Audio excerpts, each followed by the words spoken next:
स्पर्शतीच्या प्रेमाचा भाग 21. सतीच्या लग्नाला एवढा 1 महिना होत आला होता. रेणूच्या माहेरचे म्हणजेच तिचे आई वडील, काका काकू म्हणजेच माझे चुलत मामा मामी यांनीही नंतर रेणूच्या लग्नानंतरच्या बाकी माहेरपणाच्या विधी करण्याचा हट्ट धरला नाही. सर्व मला बघण्यासाठी भेटण्यासाठी आमच्या घरी येणार होते, पण रेणूने तेव्हा सर्वांना नंतर या म्हणून सांगितलं होतं, कारण तिलाही वाटत होतं की घरातील काही गोष्टी ह्या सध्या तरी घरातच ठीक आहेत, बाकी नंतर बघू म्हणून मग कोणीच आले नव्हते.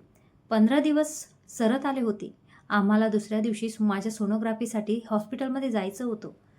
त्या दिवशी मी माझ्या वडिलांना असं रडताना बघितलं. त्यानंतर माझं मन मला स्वस्थ बसू देत नव्हतं. माझ्या मनाची खूपच घालमेल होत होती. मला कुठेतरी जाणवत होतंच की नक्कीच उद्याच्या सोनोग्राफी मागे असं काहीतरी रहस्य दडलेलं आहे, जे मला कोणीही सांगत नाहीये. पण मला ते रहस्य जाणून घेण्यात आता काहीच इच्छा राहिली नव्हती, कारण त्या रात्री मी माझी शेवटची रात्र म्हणून जगायची ठरवली होती.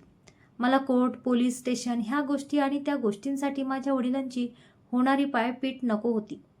त्यांनी माझ्या लग्नासाठी आधीच खूप खर्च केला होता. खूप ठिकाणी स्थळ बघून खूप विनवणी करून पियुषसारखा मुलगा त्यांनी मला मिळाला म्हणून देवाचे खूप खूप आभार मानले होते. पण सत्य काही वेगळंच निघालं होतं.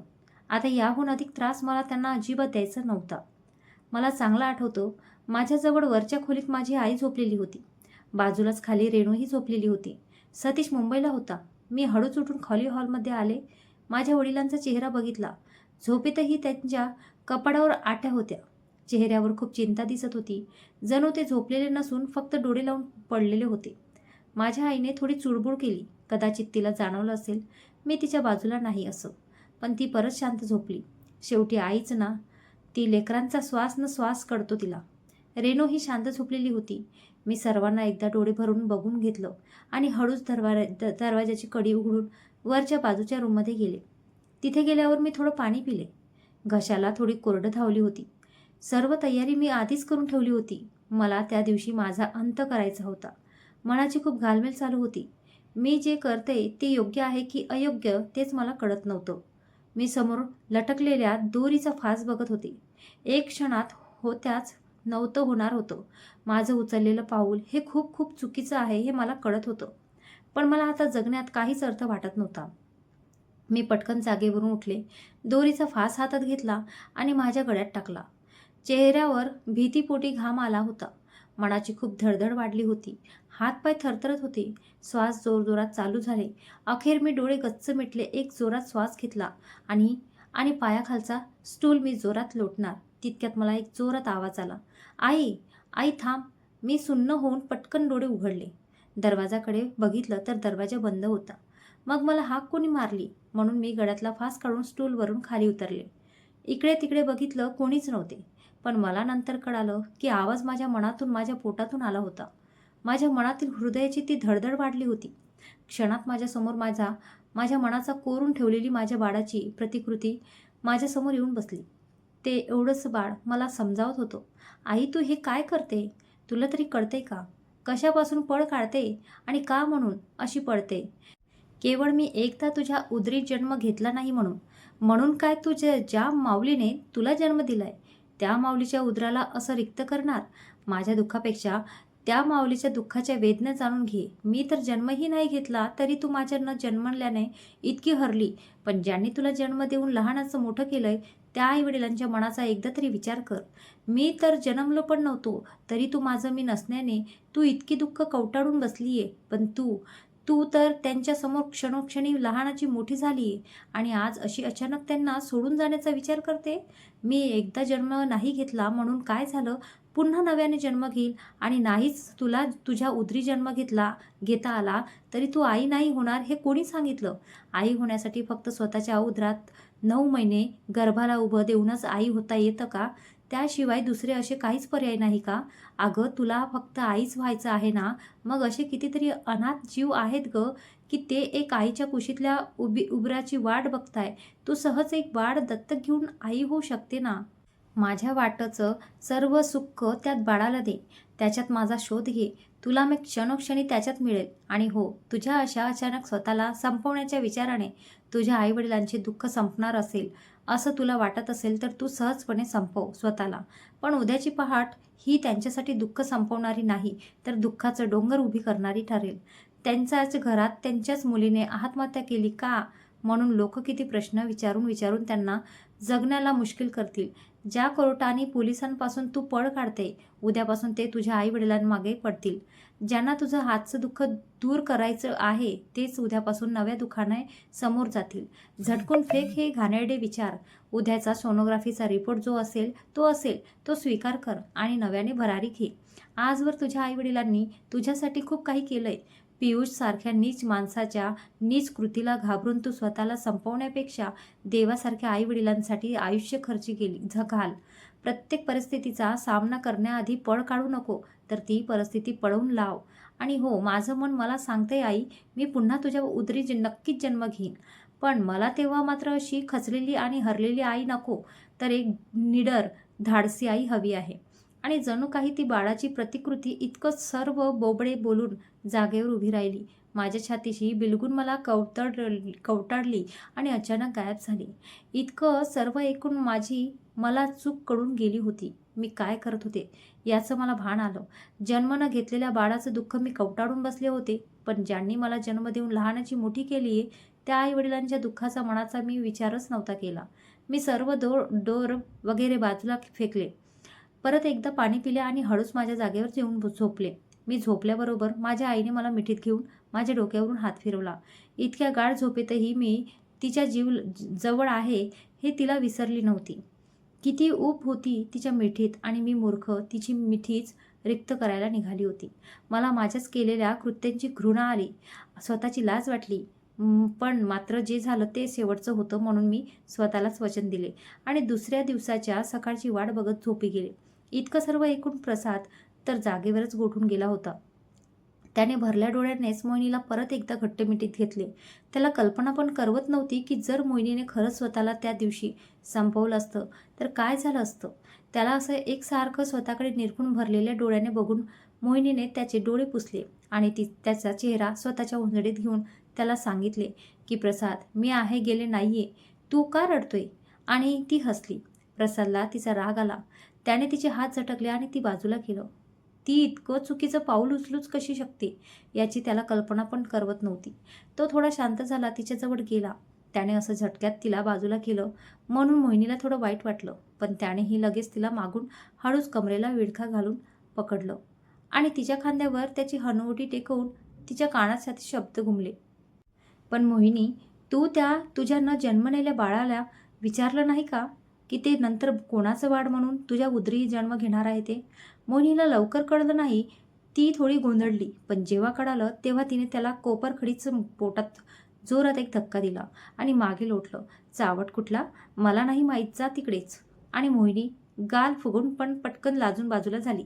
तिच्या चेहऱ्यावर अचानक खूप लाजेची ललीम पसरली होती आणि तिच्या ह्या अवस्थेवर प्रसाद मात्र मनोमनी खूप सुखावला होता.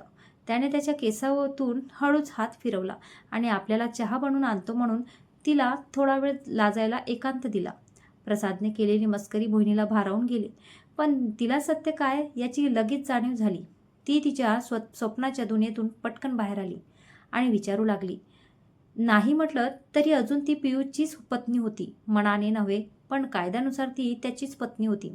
तिला असं भावनिक होऊन चालणार नव्हतं. कायद्याच्या चौकटीत आणि संस्काराच्या मर्यादा तिला ओलांडायच्या नव्हत्याच. खरं बघायला गेलं तर तिला आता कुठल्याच बंधनात अडकायचेच नव्हतं. पियुषसोबत जरी नातं कधीतरी संपलं असतं तरी तिला मात्र आता कोणाशीच प्रेमात आणि लग्नाचं नातं जोडायचं नव्हतं हे तिने मनोमनी ठरवलं होतं. वेडी होती ती, कारण मनाने ठरवलेले कित्येक निश्चय आजवर कोणाचे पूर्ण झालेत. शेवटी मन आणि भावना यापुढे भल्याभल्यांची तलवार मान्यात जाऊन बसली आहे आणि ही प्रेमात न अडकण्याचा खुला विचार करत होती. चला चहा घेऊया का मॅडम? संध्याकाळचे 5 वाजलेत. प्रसाद चहा घेऊन आला तशी ती लगेच तिच्या विचारातून बाहेर आली आणि उठून थोडं फ्रेश होऊन आली. दोघांनी मस्त चहा घेतला. चहा घेऊन झाल्यावर तिने प्रसादच्या हट्टावरून पुढील स्टोरी सांगायला सुरुवात केली.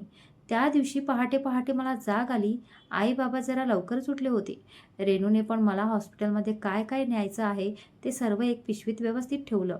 माझ्या फाईल्स वगैरे, मेडिसिन्स वगैरे सर्व काही आई बाबा आणि मी आम्ही तिघेही हॉस्पिटलमध्ये पोहोचलो. जरा गर्दीच होती त्या दिवशी हॉस्पिटलमध्ये. आमचा नंबर लागायला वेळ होता खूप. आम्ही तिघेही एक बाजूला बाकावर शांत बसलो होतो. आई बाबा खूप टेन्शनमध्ये होते. ते दोघेही एकमेकांकडे बघायचे आणि एकदम सुन्न होऊन जायचे. त्याच्या चेहऱ्यावर भीती स्पष्ट दिसत होती की जर हे इन्फेक्शन ठीक नसेल झालं तर माझं माझं गर्भाशय काढून टाकण्याची वेळ येणार होती. ते दोघेही खरं तर माझा विचार करून जास्त घाबरत होते. त्यांची अशी स्थिती मला बघवत नव्हती. माझ्यामुळे त्यांना अजून किती त्रास सहन करावा लागणार होता काय माहिती. पण ते मात्र जेव्हा जेव्हा मधून माझ्याकडे बघत होते तेव्हा तेव्हा मात्र मी त्यांना हळूच एक छोटीशी स्माईल देत होते. माझा हसरा चेहरा बघून त्यांना थोडा थोडा धीर येऊ लागला. मोहिनी, पेशंट कोण आहे? चला आतमध्ये या. माझ्या नावाची अनाउन्समेंट झाली आणि मला डॉक्टरांच्या कॅबिनमध्ये बोलावलं गेलं. माझ्यासोबत माझे आई बाबा पण आलेत. माझे बाबा नको म्हणत होते पण मी त्यांना जबरदस्ती घेऊन गेले. कारण लाजण्यासारखं त्यात काहीच नव्हतं. मी जरी कोणाची पत्नी असली तरी सर्वात आधी मी त्यांची मुलगी होती आणि माझ्या शरीराचं कोणताही दुःख हे माझ्या वडिलांना जाणून घेण्याचा पूर्ण अधिकार होता. डॉक्टरांनी मला समजावून सांगितलं की एक सोनोग्राफी करूया. अगदी छोटंसं काम आहे बस. मग तू एकदम ठीक. मला काही गोष्टी अजूनही कळू द्यायच्या नव्हत्या म्हणून डॉक्टरांनी मला खोटं धीर देत होते. पण मीही माझ्या बदलेल्या विचारांवर आता ठाम होते. मी पण डॉक्टरांना अगदी धाडस करून सांगितलं की सोनोग्राफी छोटी असो की मोठी आणि तिचा रिपोर्ट जो असेल तो मला मान्य असेल. पण प्लीज जे काही आहे ते अगदी मनमोकळेपणे सांगा. कारण शरीराचा एखादा अवयव नसल्याने माणूस जगत नाही असं नाही आहे. जर एखादा अवयव नसला तरी जीव आहे ना, बस इतकंच खूप आहे. काही गोष्टी काही लोकांना जन्मताच मिळत नाहीत तरी पण ते लोक आयुष्य जगतात. मग मला काय झालं सत्य स्वीकारायला. तुम्ही बिनधास्त सोनोग्राफी करा आणि काय ते रिपोर्ट सर्वांना सांगा. मला जे असेल ते मान्य असेल. मी अगदी हसमुखाने डॉक्टरांना सांगितलं. माझे आई वडील एक रात्रीत माझ्यात हे धाडस नक्की कुठून आलं ह्याचा तर विचारच करत माझ्याकडे बघत होते. सोनोग्राफी अगदी व्यवस्थित पार पडली. सोनोग्राफी करताना डॉक्टरांच्या चेहऱ्यावर वेगवेगळे भाव उमटत होते. ते मी मात्र निरखून बघत होते. नाही म्हटलं तरी थोडीशी धाकधूक होतीच मनात. पण मी लगेच सावरत होते स्वतःला. सोनोग्राफी पूर्ण झाली. आम्हाला रिपोर्ट येईपर्यंत बाहेर बसायला सांगितलं. माझ्या चेहऱ्यावर थोडं थोडं हसू बघून माझे आईवडील थोडे सुखावले होते. माझ्या वडिलांनी बाहेर जाऊन आम्हा तिघांना चहा मागवला. आम्ही थोडासा चहा घेतला. रिपोर्टची वाट बघत बसलो होतो. सकाळपासून एकही घास न खाल्लेल्या माझ्या आईवडिलांनी माझ्या चेहऱ्यावरचं हसू बघून कमीत कमी चहा तरी घेतला. मोहिनी, पेशंट परत नाव पुकारण्यात आलं. नर्स डॉक्टरांच्या कॅबिनमध्ये गेल्यावर मी, माझी आई आणि वडील आम्ही तिघेही त्या नर्सच्या मागे कॅबिनमध्ये गेलो. डॉक्टरच्या हातात माझे सोनोग्राफी रिपोर्ट होते आणि चेहऱ्यावर थोडे चिंतातूर भाव होते. मला थोडं धस्स झालं पण मी तसंही आता आव्हानांचा सामना करायचं ठरवलंच होतं. डॉक्टरांनी समोरच्या चेअरवर आम्हा तिघांना बसायला सांगितलं. रिपोर्ट पूर्णपणे व्यवस्थित चेक करून झाल्यावर डॉक्टरांनी सांगितले की माझ्या गर्भाशयातील क्लोट्सचे इन्फेक्शन जवळजवळ नाहीसे झालेले आहे. म्हणून आता गर्भाशय हे पूर्णपणे स्वच्छ झालेले आहे. डॉक्टरांचे हे शब्द ऐकून आम्हा तिघांना खूप खूप बरं वाटलं. माझ्या आईने तर डॉक्टर समोरच हात जोडून वरती बघून देवाचे आभार मानले. पण डॉक्टरांचा पुढचा शब्द पण ऐकून आम्ही परत थोडं चिंतातूर झालो. डॉक्टरांनी सांगितले की भविष्यात मला फक्त आता एकदाच गर्भधारणा करता येणार होती. कारण माझ्या मिसकॅरेजच्या वेळी माझ्या गर्भाशयात जे इन्फेक्शन झालं होतं त्यामुळे गर्भाशय हे थोडं कमकुवत झालेलं आहे. त्यामुळे यापुढे काळजी घेणं गरजेचं आहे की मी भविष्यात एकच मूल होऊ दिलेलं माझ्या जीवासाठी ठीक असेल. डॉक्टरांचं बोलणं ऐकून माझे आई वडील थोडे नाराज झालेच पण मी मात्र खूप खुश होते. कारण तसंही मला आता माझ्या उदरी जन्म घेणार बाळ पाहिजे असं काहीच नव्हतं. तसंही आता मला पियुषकडे जायचं नव्हतंच आणि त्यानंतर माझ्या बाळाचं विषयच नव्हता. म्हणून मग आता एकच मूल काय आणि 2 मूल काय याचा काय फरक पडणार होता. माझा हसरा आणि टेन्शन फ्री चेहरा बघून माझे आईवडील पण थोडे हसमुखत दिसू लागले. आम्ही डॉक्टरांचे आभार मानले. कारण नाही म्हटलं तरी त्यांनीच माझ्या गर्भाशयाचे इन्फेक्शन ठीक केले होते. माझं मन मला नेहमी सांगत असतं की डॉक्टर हे देव नसतात पण ते देवपेक्षाही कमी नसतात. त्यांच्या अथक परिश्रमामुळेच आपण मोठमोठ्या आजारांवर मात करत असतो. आम्ही हॉस्पिटलची सर्व प्रोसिजर पूर्ण करून घरी आलो. रेणूने घरी आल्याबरोबर आम्हाला मस्त चहा बनवला. मी चहा घेऊन थोडा वेळ पडून घेतलं. थोडा वेळ माझा डोळा लागला की नाही तितक्यात माझ्या मोबाईलवर माझ्या सासूचा फोन आला. मला झोप लागलेली होती म्हणून माझा मोबाईल माझ्या वडिलांनी घेतला आणि ते माझ्या सासूसोबत बोलू लागले. माझी सासू बोलत होती की खूप दिवस झाले मोहिनीला माहेरी जाऊन. तुम्ही लोक का पोहोचवत नाहीये तिला सासरी? आम्ही इकडे घेऊ तिची काळजी. ती जशी तुमची मुलगी तशी आमचीही मुलगीच आहे. आणि त्या दिवशी तुम्ही पियुषला कोर्ट वगैरेचं बोलले तर तसं काही नाहीच आहे. तर का विषय वाढवताय? त्याला आम्ही समजावून सांगू. तो मोहिनीलाच आपली बायको मानतो.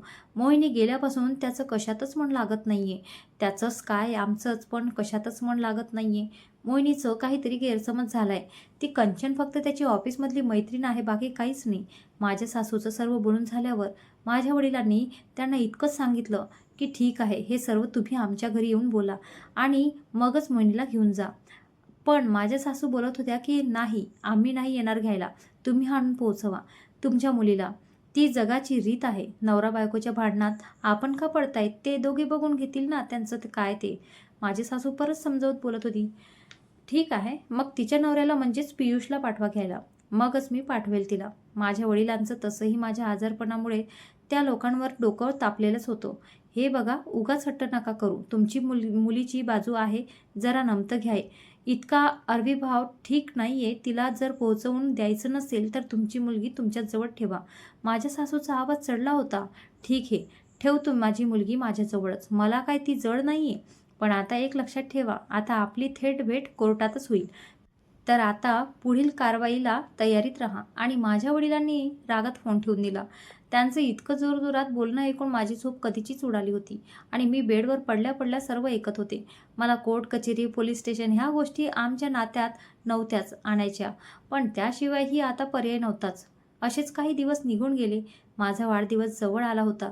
मला माझ्या सासरच्या आणि पियुष वगैरे ह्या सर्व टेन्शनमधून जर आराम मिळाला म्हणून रेणू मला तिच्या माहेरी म्हणजेच माझ्या मामाच्या गावी घेऊन गेली. माझी अजिबात इच्छा नव्हती, पण ती जबरदस्ती घेऊन गेली. तिथे आम्ही सर्वांनी म्हणजेच सतीश पण आला होता 4-8 दिवस सुट्टी घेऊन मला भेटायला. त्याने माझ्या मामाच्या मुलांनी आम्हा सर्वांनी खूप एन्जॉय केला. शेतात फिरलो, रेस्टॉरंट, धबधबे, खूप काय काय एन्जॉय केलं मी. तर हळूहळू माझं सर्व काही विसरून लागले होते. मामांनी जास्त काही विचारपूस केली नाही, कारण रेणूने सर्वांना फक्त इतकंच सांगितलं होतं की माझं अचानक मिसकॅरेज झालं आहे म्हणून. मी काही दिवस आरामासाठी माहेरी आहे, नंतर सासरी जाणार आहे. बस. माझा वाढदिवस होता आणि आम्ही सर्व मामाची मुलं वगैरे मस्त हॉटेलला गेलेलो. तिथेच बर्थडे सेलिब्रेट केला. खूप छान वाटलं मला. रेणूने मस्त फॅन्सी ड्रेस गिफ्ट केला होता मला. पण मला सवय नसल्यामुळे मी त्या दिवशी तो ड्रेस नाही घातला.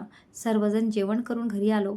मला वाटलं होतं पियुष मला विश करेल, पण त्याने काही फोन केलाच नाही. थोडं मन खट्ट झालं होतं माझं. पण मी कोणत्या माणसाकडून अपेक्षा ठेवते हे विसरूनच गेले होते. पण रात्री झोपताना त्याचा कॉल आला मला. मला जरा बरं वाटलं की कमीत कमी त्याला माझा बर्थडे लक्षात तरी आहे. त्याने मला विश केलं. मी त्याला थँक्स बोलले. पण हळूहळू इकडचे तिकडचे बोलणे झाल्यावर त्याने मी कधी गुजरातला येते हा विषय काढला. मी पण त्याला सरळ सरळ सांगितले की घ्यायला ये, आपण सर्वजण जरा बसून बोलूया आणि सर्वात आधी त्या कंचनचा नाद सोड, मी येते तुझ्यासोबत लगेच. पण त्यावर त्याने नकार दिला. त्याने मला सरळ सरळ सांगितलं की इतक्या दिवस तुला कंचनचा काही प्रॉब्लेम नव्हता, तर आताच का तिचा प्रॉब्लेम होतोय?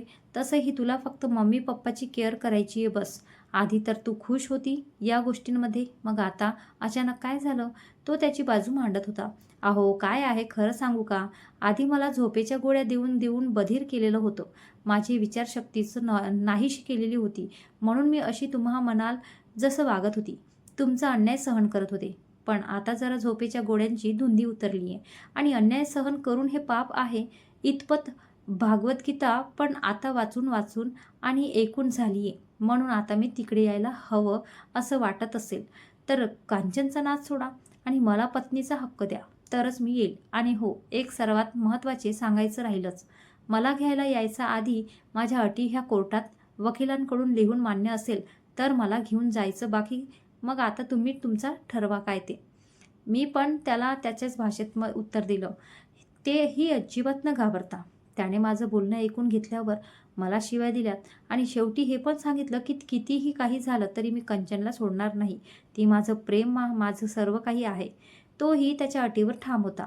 तो परत पुढे बोलू लागला, पण हो, कोर्टाच्या नादी लागून आमची जर बदनामी केली तर मी तुला सोडणार नाही. तुझं पूर्ण आयुष्य उद्ध्वस्त करून टाकेन. लक्षात ठेव, तुला खूप महागात पडेल. अशा काही धमक्या त्याने फोन ठेवताना दिल्या होत्या. मी तेव्हा जरा घाबरले होते, पण नंतर मी स्वतःला हिंमत दिली आणि येईल त्या परिस्थितीत समोर जायचं ठरवलं. त्यानंतर आम्ही मामा-मामींच्या घरून आमच्या घरी आलो. सतीश आणि रेणू दोघेही काही दिवसात मुंबईत शिफ्ट झालेत. सुरुवातीला रेणूला ठीक वाटलं, पण नंतर नंतर ती खूप एकटी राहत होती.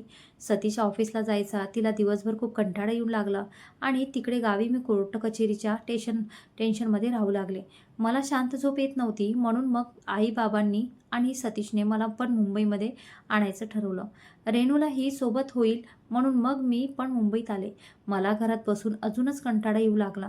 नंतर एक 2 ठिकाणी जॉबसाठी ट्राय केलं, पण लगेच जॉब पण लागला. तोही अतिशय चांगला जॉब लागला. सुरुवातीला घरात सर्वजण नको नको म्हणत होते, पण मला जॉब करायला बरं वाटलं म्हणून मग सर्वांनी होकार दिला आणि मी आता अतिशय चांगला जॉब करते. त्यात मला केतकीसारखी एक चांगली मैत्रीण मिळाली. तिने तर खूपच हिंमत दिली. आता मला माझ्या बाबांकडे येऊन 6 महिने उलटून गेलेत. मी आता कोर्टद्वारे पियुषला नोटीस पाठवायचे ठरवले आहे आणि कायद्यानेच नव्हे तर मानानेही त्याने माझा पत्नी म्हणून स्वीकार केला तर मी बघेल काय करायचं ते. नाहीतर मग आयुष्यभर मी माझी एकटीच बरी. मोहिनीने तिचं सर्व सांगून टाकले आणि ती आता जरा रिलॅक्स होऊनच चेअरवर जरा डोळे मिटून निश्चित पडली होती. तर हाय मित्रांनो, चला, मोहिनीला देवाने वाचवलं. तिच्यानं जन्मलेल्या बाळाच्या भासरूपी तरी वाचवलं. तिचा मूर्खपणा वेळीच तिच्या लक्षात आलं आणि तिने एक अनैसर्गिक कृत्य करण्यापासून स्वतःला सावरलं. कारण कोणीही समस्या समाधानाशिवाय उत्पन्न होतच नाही. म्हणजेच कोणताच असा प्रॉब्लेम नाही की ज्याचं सॉल्युशन नाहीच. म्हणून असं चुकीचं पाऊल कधीच कोणीच उचलू नये अशी मी सर्वांना विनंती करते. आत्महत्या हे खूप मोठं पाप आहे. देवाने दिलेल्या देहाला संपवण्याचा आपल्याला काहीच अधिकार नाही आहे. म्हणून असलं घाणेरडं कृत्य करायचा विचार देखील करायचा नाही. आयुष्य खूप सुंदर आहे, त्याचा आनंद घ्या. या जन्मावर, या जगण्यावर सदा प्रेम करा. बाकी भाग कसा वाटला नक्की कळवा. काही चूकबुक झाली असेल तर माफ करा. धन्यवाद.